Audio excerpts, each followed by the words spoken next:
Maltempo, attese per le prossime ore, piogge intense e nevicate abbondanti, resta alta l'allerta nel Bellunese, in serata a Venezia prevista acqua alta con 120 centimetri. Impresa vicentina, evade il fisco per oltre 460.000 euro, la Guardia di Finanza sequestra un appartamento a Barbarano e denaro in banca. L'infermiera trevigiana si infatta di un detenuto e gli passa di nascosto un cellulare per mandargli video auto. La donna ora è indagata dalla procura. L'autonomia del Veneto, il governatore Luca Zaia a Roma lancia un monito al governo, preintesa subito, discussione in Parlamento, ma il ministro Stefani ammette nel governo ci sono nodi politici ancora da sciogliere. Blitz della polizia questa mattina in uno stabile universitario a Padova, da tempo occupato dal collettivo Gramigna, protesta dei militanti arrivati sul posto. Mancanza di medici specialisti, l'allarme dell'associazione dei direttori di anestesia, la carenza è pericolosa, dicono bene soluzioni tampone ma servono misure a lungo termine. Doppio argento nel nuoto per la trevigiana Marica Vettoretto ai mondiali Special Olympics di Abu Dhabi, festa grande a Coste di Maser. Buongiorno e ben ritrovati con la prima edizione dei nostri telegiornali. Dunque resta alta l'allerta soprattutto nei territori della montagna bellunese colpita a fine ottobre, inizio novembre dall'ondata di maltempo per questa nuova ondata di pioggia e neve abbondante attesa a partire dal tardo pomeriggio di oggi. L'ultimo bollettino è arrivato proprio in questi minuti e allora abbiamo raggiunto poco fa il sindaco di Belluno, Jacopo Massaro, che ci aggiorna sulla situazione ma soprattutto sulle previsioni per le prossime ore. Sentiamo che cosa ci ha detto il sindaco Massaro. Questa mattina devo dire nella città di Belluno ha fatto poca pioggia, veramente proprio molto poca. So che in altre zone della provincia invece ha nevicato ben di più e dal pomeriggio invece è previsto una forte intensificazione delle precipitazioni. Il grosso, da quello che è possibile prevedere, mi fa di capire che quindi sarà sostanzialmente stasera e stanotte e quindi il livello di allerta per noi salirà man mano che scorrono le ore. Sono previsti localmente fino a 200 mm di acqua, che è veramente un quantitativo veramente molto molto elevato. E poi c'è l'altra problematica invece che viene confermata a partire da questo pomeriggio prevalentemente, e cioè le copiose nevicate in quota. A 1500 metri si parla di quasi 1 metro di neve. Se noi adesso stiamo seguendo l'evoluzione meteo, che per adesso, ripeto, fino adesso non è successo niente, ma nelle prossime ore dovrebbe peggiorare, cercando di capire chiaramente come il nuovo territorio, dove non ci sono più gli alberi in alcune zone, dove ci sono state frane, eccetera, reagirà a questo nuovo stress di questa nuova tempesta che è in arrivo sostanzialmente. E in un video messaggio pochi minuti fa anche gli aggiornamenti della situazione direttamente dall'assessore regionale alla protezione civile del Veneto Bottacin. Sentiamo che cosa ha detto. Buongiorno a tutti, da alcune ore come previsto sta avvenendo in gran parte del Veneto e ci attendiamo un intensificarsi delle condizioni meteo per tardo pomeriggio di oggi e la sera fino alle prime ore di domani mattina. E sull'allarmismo siamo in uno stato di preallarme perché ci attendiamo un evento inferiore rispetto a quello di fine ottobre dell'anno scorso, la cosiddetta tempesta Vaia. In quel caso eravamo in stato di allarme rosso, oggi non è così. Però è il primo evento meteo rilevante che il territorio ferito dalla tempesta Vaia sta affrontando e quindi riponiamo la massima attenzione. Invitiamo quindi tutti i cittadini questa sera, se non hanno proprio necessità impellenti o lavorative, di non muoversi, di rimanere a casa. E a Venezia in serata è attesa un'alta marea che raggiungerà i 120 centimetri. Ci aggiorna in diretta Ilaria Marchiori, buongiorno. Buongiorno da Venezia, il servizio marea del Comune ha previsto per questa sera intorno alle 23:30 un picco massimo di alta marea di 120 centimetri. In realtà si tratta di un evento che è abbastanza raro per questo periodo, perché eventi mareali con valori superiori a 115 centimetri in aprile si possono contare sulle dita della mano, uno nell'aprile del 36, un altro nel 67, ancora nel 79 e poi 117 centimetri il 27 aprile del 2009, insomma davvero pochi e con tutta probabilità quello di questa sera sarà uno di questi. Il centro maree comunque fa notare che negli ultimi anni la stagionalità degli eventi di marea ha subito delle modifiche notevoli, proprio prendendo in considerazione questo mese. Negli ultimi decenni gli eventi superiori agli 80 centimetri, per intenderci quelli con codice giallo, sono più che raddoppiati. Tra l'altro ricordiamo che questo è stato un anno, questo è anche il precedente, il 2018, particolarmente intenso per quanto riguarda l'alta marea, come ad esempio il picco eccezionale che c'è stato lo scorso ottobre, quando l'acqua alta ha raggiunto i 156 centimetri. Come tutti insomma ricorderanno, Piazza San Marco era completamente sommersa e comunque non solo, erano state delle giornate davvero campali. Da Venezia è tutto, restituisco la linea allo studio. Grazie Ilaria Marchiori. La cronaca: impresa vicentina evade il fisco per oltre 460.000 euro, la Guardia di Finanza sequestra un appartamento e denaro in banca. Barbarano Vicentino, la Guardia di Finanza ancora una volta in azione contro l'evasione fiscale. Nel mirino un imprenditore vicentino di 53 anni, rappresentante legale di una società telematica, accusato di evasione dell'IVA, e per questo la Guardia di Finanza ha posto sotto sequestro in via cautelare un appartamento a Barbarano per un valore stimato di 300.000 euro e 36.000 euro in banca. A seguito di un'attenta analisi e verifica fiscale della società da parte degli uomini delle Fiamme Gialle, è emerso che la società di capitali con sede a Vicenza e con attività di installazione di impianti elettrici non avrebbe presentato la dichiarazione IVA per l'anno 2014, omettendo così di versare all'erario oltre 460.000 euro.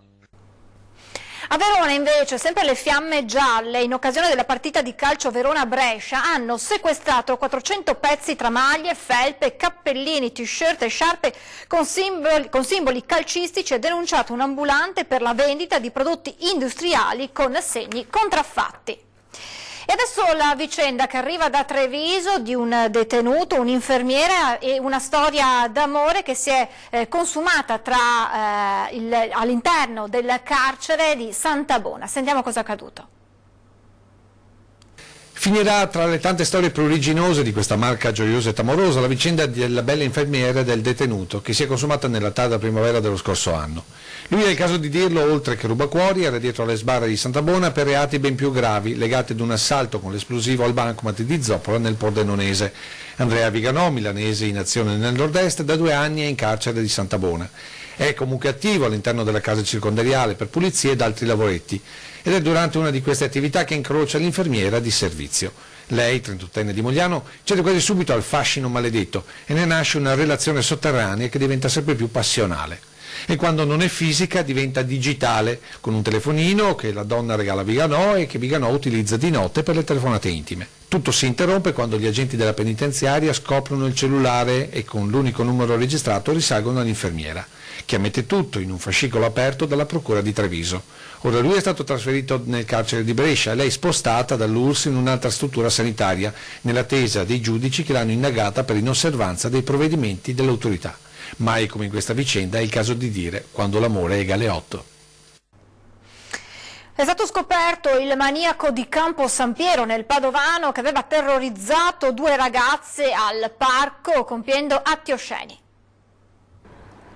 È stato individuato e ora deve rispondere di atti osceni il 51enne padovano che il mese scorso è stato protagonista del siparietto sconcio e poco gradito in un parco di Campo San Piero. Il maniaco era entrato in azione la sera del 7 marzo scorso al parco vicino ai santuari antoniani. Lungo la pista ciclopedonale che costeggia il Musone ha prima addocchiato 2 ragazze, una 28enne di Santa Giustina in Colle e una 31enne di San Giorgio delle Pertiche. Le ha richiamate e in pochi secondi si è abbassato i pantaloni mostrando le parti intime. La scena è durata pochi secondi perché le ragazze sono scappate e sono andate direttamente dai carabinieri che al termine delle indagini hanno identificato il maniaco. Si tratta di un 51enne pregiudicato di Loreggia denunciato per atti osceni. Pur essendo un reato depenalizzato, la multa però può arrivare anche a 30.000 euro e questo è il secondo episodio analogo in meno di un mese nell'Alta Padovana. La politica con l'autonomia. Ieri a Roma il governatore Zaia ha lanciato un monito al governo, intanto il ministro Stefani ha ammesso ci sono nodi politici ancora da sciogliere. Noi oggi chiediamo ufficialmente che il governo si decida a battere un colpo e incardini il provvedimento in Parlamento. Incardinare il provvedimento vuol dire portare i contratti, cioè le intese delle regioni che erano già predisposte, le prime 3 regioni, Veneto, Lombardia ed Emilia Romagna, in Parlamento e quindi si voti. Governo, batti un colpo. Luca Zaia a Roma in doppia missione. Prima il vertice con il ministro Erika Stefani per aggiornare il percorso dell'iter assieme a altri 8 governatori, tra chi ha già chiesto l'autonomia e chi è in procinto di chiederla, sull'onda di Veneto, Lombardia ed Emilia. Poi in audizione alla Camera, commissione sull'attuazione del federalismo fiscale, per ripercorrere la storia di una sfida nata dal referendum dell'ottobre 2017 e ribadire: ora i compiti per casa sono fatti, si passi al Parlamento, ma con una preintesa, non si può più aspettare. Nello stesso momento però è proprio Erika Stefani ad ammettere che l'impasse esiste, concreta. Ad oggi, spiega il ministro per gli affari regionali alla fine del vertice, non sono stati sciolti i nodi politici su alcune richieste delle regioni relativamente ad alcune materie. Sono nodi politici che devono essere analizzati e sviscerati. Ad oggi non ho una rappresentazione univoca. Sono temi importanti, dalle infrastrutture alla scuola, ed è corretto vi siano giusti tempi di elaborazione. Nodi politici dunque, ma il Veneto scalpita, non vuole più attendere. Lo spiega bene Zaia in un passaggio dell'audizione quando racconta di una regione ormai abituata a convivere fianco a fianco con regioni a statuto speciale. Sappada se n'è già andata dal Veneto, e di questo passo rischiamo di garantire lo sbocco al mare al Trentino Alto Adige, che oggi non ce l'ha. Quindi è un'esigenza concreta, geopolitica del Veneto, è storica, è identitaria. Un'audizione che tuttavia, almeno da parte del Partito Democratico, non soddisfa. Ci lascia ancora forti perplessità e dubbi sul percorso che si vuole adottare, commentano Gianmario Fragomeli e Roger De Menec, componenti PD in commissione. Non offre nessuna chiarezza, continuano sul ruolo di province e comuni, rimandando qualsiasi decisione a dopo l'eventuale approvazione della riforma. Zaia però guarda avanti: siamo da sempre nell'alveo della Costituzione, ma fa intendere la pazienza si sta esaurendo. È giusto che il Parlamento ne discuta, è altrettanto sacrosanto che il Parlamento affronti il tema, quindi si potrebbe tranquillamente firmare una preintesa subito con il governo, incardinarla nella discussione parlamentare, dopodiché acquisire osservazioni, considerazioni, mozioni, e cercare di accogliere tutto quello che è accoglibile e formulare un'intesa che poi verrà inviata per il sì o per il no. Blitz a Padova questa mattina della polizia in uno stabile universitario da tempo occupato dal collettivo politico Gramigna. I militanti arrivati sul posto stanno protestando. Ci aggiorna in collegamento Valentina Visentin. Buongiorno. Buongiorno da Padova, siamo in via Marzolo, dove questa mattina all'alba è iniziato lo sgombero dell'ex casa dello studente fusinato, dell'ex mensa Marzolo, occupata 5 anni fa dal collettivo politico Gramigna. La polizia ha approfittato del fatto che al momento non ci fossero militanti all'interno dell'edificio e così hanno avviato le operazioni di sgombero, trasennando tutti gli ingressi all'ex casa dello studente. Nel frattempo i militanti della Gramigna, richiamando i compagni su Facebook, si sono radunati nelle vie intorno agli istituti universitari e hanno iniziato una protesta. Al momento non si registrano scontri con la polizia, ma la tensione è alta. Lo ricordiamo, l'ex casa dello studente fusinato, l'ex mensa Marzola, è di proprietà dell'università, e giusto poche settimane fa il rettore dell'Università di Padova, Rosario Dissuto, aveva annunciato il progetto di recupero dello stabile dove sorgerà, grazie a un contributo del Ministero dell'Istruzione e dell'Università, la nuova scuola di studi superiori galileiana. Da Padova per il momento è tutto, per ulteriori aggiornamenti nelle nostre prossime edizioni dei telegiornali. Arrivederci. Grazie a Valentina Visentin. Torniamo a parlare della carenza di medici, soprattutto medici specialisti nei nostri ospedali, con quello che dicono dall'Associazione degli Anestesisti del Veneto. Sentiamo. ADARV è l'associazione dei direttori di anestesia e rianimazione del Veneto. È un'associazione che è venuta a crearsi da una costola di un'associazione più ampia, è un'associazione che ha tutte le caratteristiche di iscrizione all'albo regionale, che non ha valenza o connotazioni né sindacali né scientifiche, ma che vuole essere un momento di confronto continuo mensile con tutti i primari di anestesia. Come intende portare avanti la sua presidenza per i prossimi anni? I nostri obiettivi sono quelli di interloquire con la Regione per quello che è la mancanza di medici, in particolare di anestesisti, fare un monitoraggio attento del personale in servizio, ma anche quello che andrà in pensione nei prossimi 3 anni. Essere disponibili ai confronti anche in termini di performance delle sale operatorie e delle appropriatezze di terapia intensiva, che era un percorso che avevamo già iniziato precedentemente. Lei ha citato un tema molto serio che è quello della carenza di medici, cosa ne pensa? La carenza di medici, di specialisti e anche di medicina chiaramente generale è un tema caldo e molto pericoloso. Deriva da una correzione di 20 anni fa e quindi tanto tempo ci vuole ad arrivare a un equilibrio. Ci sono delle soluzioni tampone che vanno messe in atto adesso, ma le altre, quelle a medio e a lungo termine, dovrebbero essere condivise con quelli come noi che sono ogni giorno sul campo. Ci fermiamo adesso per qualche istante di pubblicità, tra poco.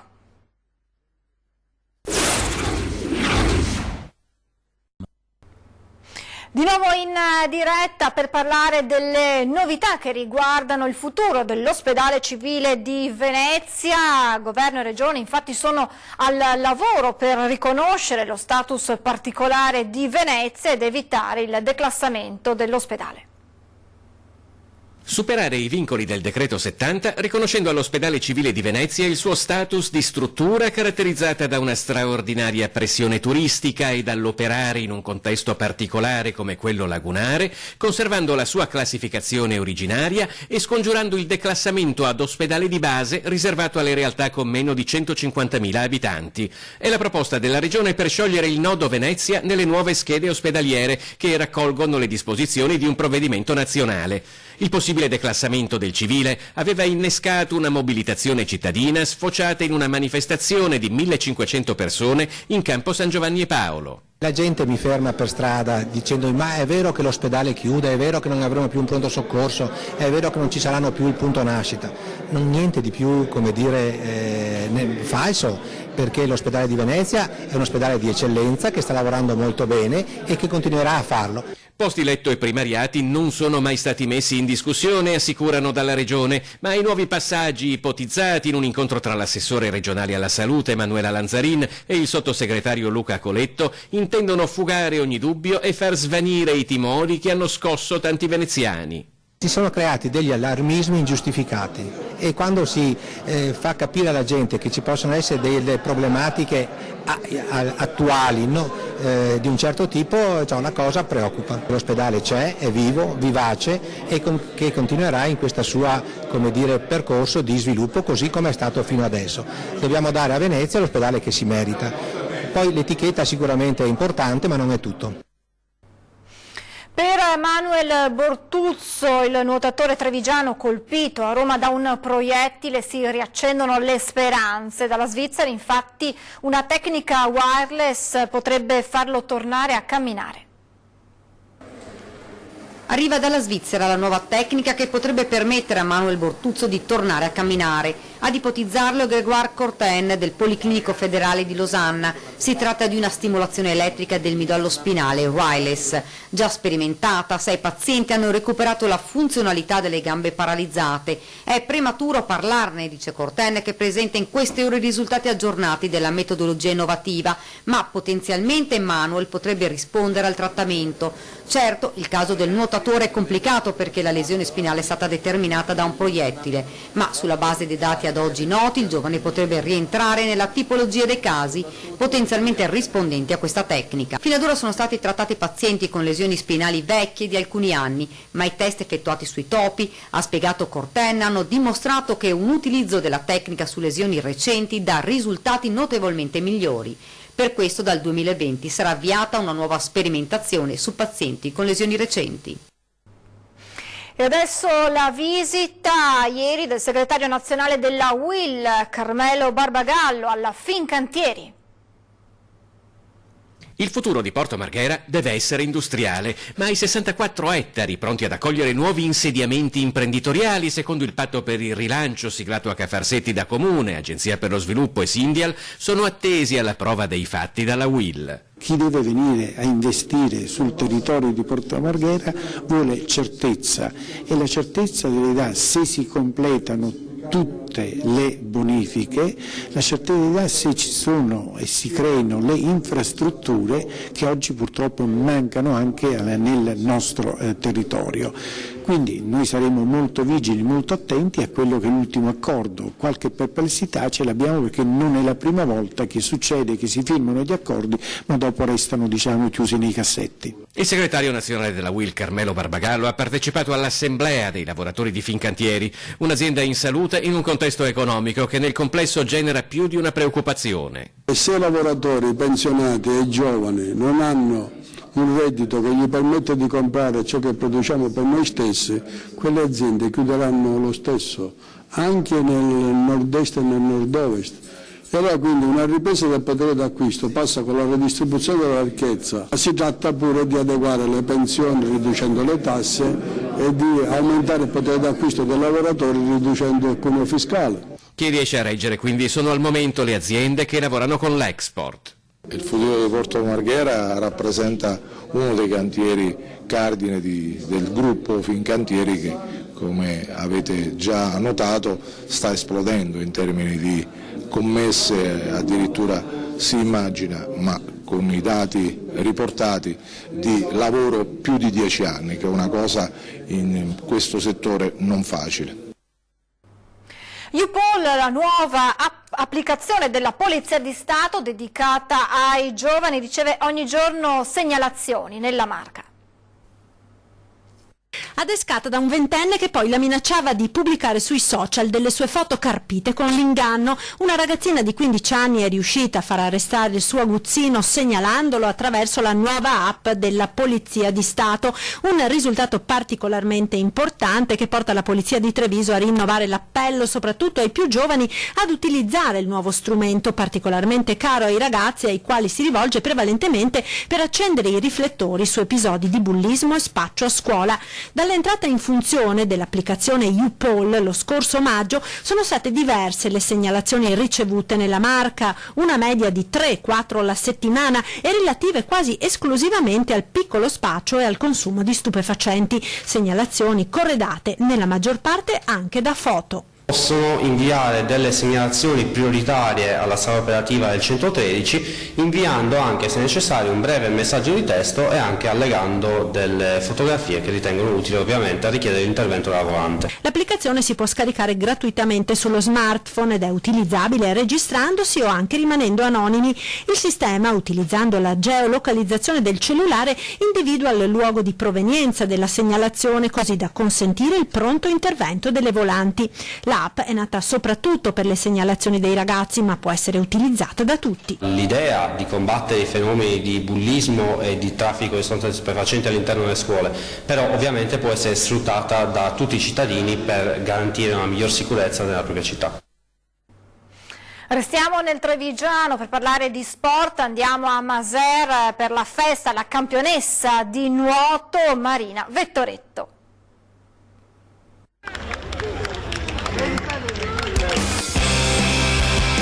Coste di Maseri in festa per la sua campionessa, la 25enne Marina Vettoretto, di ritorno da Abu Dhabi dove ha conquistato 2 medaglie ai mondiali degli Special Olympics. Siamo qui per festeggiare la nostra campionessa Marina Vettoretto. L'affetto di mamma e papà, degli amici, la banda, i volontari del gruppo Festeggiamenti Coste, l'amministrazione comunale e poi la sorpresa della lettera di complimenti inviata alla campionessa dal presidente del Veneto Luca Zaia, eletta dalla consigliera Silvia Rizzotto.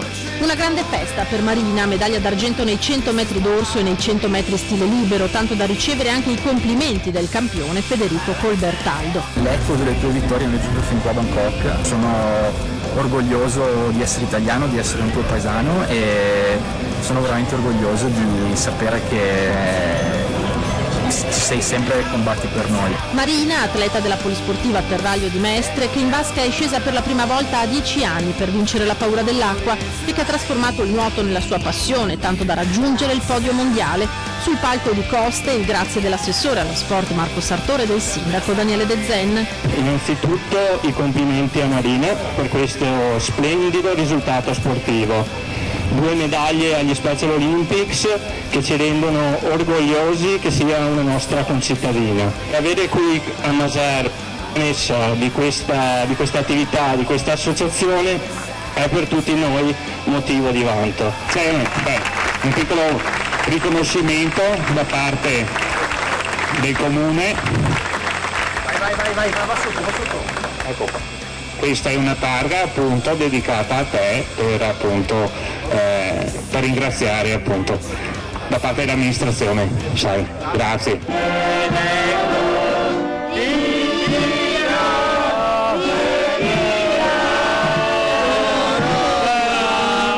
Un abbraccio collettivo, un entusiasmo travolgente.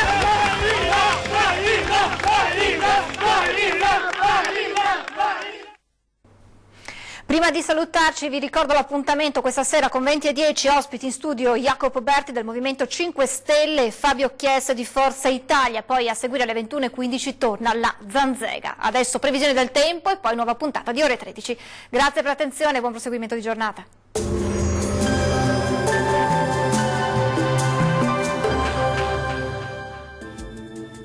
Ben ritrovati al meteo. Una forte perturbazione investe le nostre regioni con condizioni di maltempo nella giornata di giovedì 4 aprile, ma vediamo il dettaglio.